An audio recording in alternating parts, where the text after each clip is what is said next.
کتاب میری یادیں میں جب ہم لوگ آخری پڑاؤ میں ہیں تقریباً، ہے بہت ساری باتیں ہیں جو آپ کی زندگی سے تعلق ہے، آپ نے روشنی بھی ڈالی ہے اپنی کتاب میں بہت تفصیل کے ساتھ، لیکن آپ نے ایک خوبصورت کسی شاعر کا قول نقل کیا ہے، شعر نقل کیا ہے کہ زندگی جینا کچھ اس طرح آسان کر لیا میں نے، یعنی اتنے تھپیڑے آئے، اتنے پریشانیاں، اتنی مصیبتیں، زندگی جینا کچھ اس طرح آسان کر لیا میں نے، کسی سے مانگ لی معافی اور کسی کو معاف کر دیا میں نے۔ بس یہی ایک فلسفہ ہے، یعنی زندگی کا ایک فلسفہ ہے۔ اگر آگے بڑھنا ہے تو یقینی طور پر آپ کہاں تک لوگوں سے لڑتے رہیں گے؟ آپ کا وقت ان کو کنونس کرنے میں چلے جائے گا۔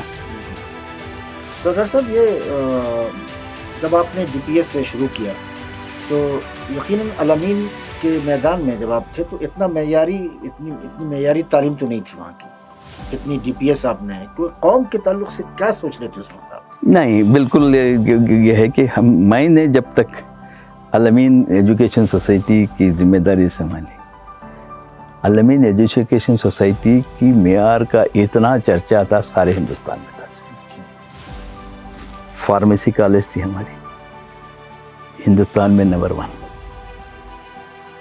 لوگ بڑے بڑے رقم ڈونیشن دے کے سیٹ حاصل کر سکتے۔ مینجمنٹ MBA کی ڈگری تھی، ہم اس وقت پر جب تھی تو ٹائمز نو کے ایجوکیشن اس میں ہماری مینجمنٹ کالج کو سینٹ جوزف کریش کالج سے اوپر رکھا گیا تھا۔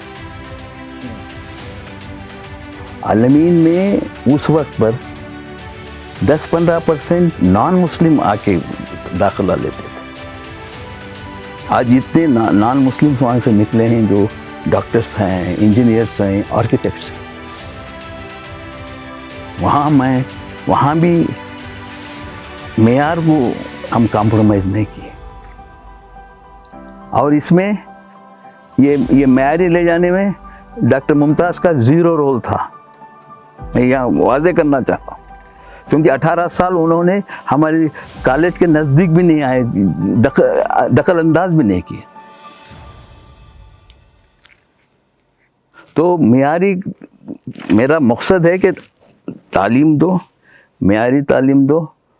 معیاری تعلیم ہی آپ کو، جیسا کہ سماج میں اب علامین کالج جب تھی، آج بھی فارمیسی کا وہاں پر نام ہے، آج 80% وہاں بھی نان مسلم بچے پڑھتے تھے فارمیسی کالج میں، بایو ٹیکنالوجی تھے، MSc، یہ سب تھے، وہاں بھی سماج کو دیتے تھے ہم۔